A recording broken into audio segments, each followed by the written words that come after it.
అందరికీ praise the lord. ప్రియమైన దేవుని బిడ్డలారా, ప్రభువైన యేసుక్రీస్తు నామంలో మీకు శుభములు. ఈరోజు మనం దేవుని వాక్యంలో నుండి కొలస్సీలకు రాసిన పత్రిక 3వ అధ్యాయము 23-24 వచనాలు చదువుకుందాం.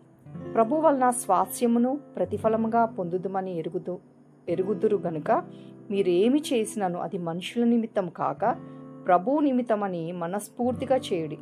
మీరు ప్రభువైన క్రీస్తుకు దాసులై ఉన్నారు. ఈ వాక్యంలో మనం చూసినట్టయితే మనలో చాలా మంది మన ఉద్యోగాల్లో, పనుల్లో లేదా కుటుంబ బాధ్యతల్లో కష్టపడుతూ ఉంటాం.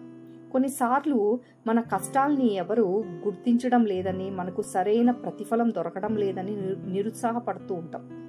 కానీ అపోస్తలుడైన పౌలు ఇదే విషయాన్ని ఎఫెసీయులకు రాసిన పత్రిక 6వ అధ్యాయము 7-8 వచనాల్లో చూసినట్టయితే, మనుషులకు చేసినట్లు కాక ప్రభువునకు చేసినట్లే ఇష్టపూర్వకంగా సేవ చేయుడి అనేసి అక్కడ చెప్తూ అక్కడ కంటిన్యూ చేస్తాడనమాట. అంటే మనం మనస్ఫూర్తిగా మన ఇష్టపూర్వకంగా మనం చెయ్యాలి అనేసి, అంటే దేవుడి నామానికి మహిమ తెచ్చే విధంగా మనము ఎవరి కింద మనం అంటే పని చేస్తున్నాము, మనం చదువుతున్నా కానీ లేకపోతే జాబ్ చేస్తున్నా కానీ ఎక్కడున్నప్పటికీ కూడా మనం లోబడే విషయంలో, తల్లిదండ్రులకు లోబడే విషయంలో కానీ, నీ యజమానుడికి లోబడే విషయంలో కానీ, లేకపోతే నువ్వు ఎక్కడ పని చేస్తున్నా కానీ అక్కడ లోబడి ఉండాలని దేవుడు ఇష్టపడుతున్నాడు. అక్కడ దేవుడి నామానికే మాత్రమే మహిమ వస్తుందన్నమాట.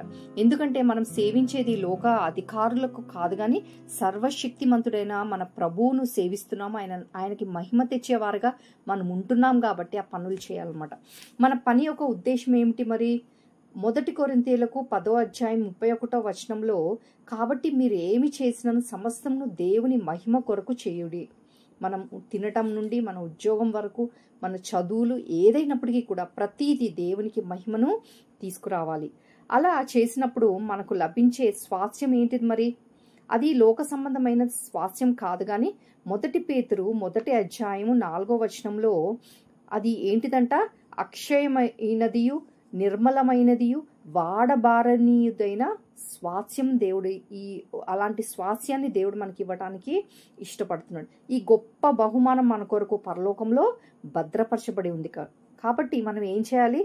మనము ఏ పని చేసినప్పటికీ ఆ పనిలో మనం అలసిపోకుండా, మనం సేవిస్తున్నాము, ఎవరిని సేవిస్తున్నాము? క్రీస్తునే సేవిస్తున్నామని జ్ఞాపకం ఉంచుకొని ప్రతీది ఆయన మహిమ కొరకు చేయండి.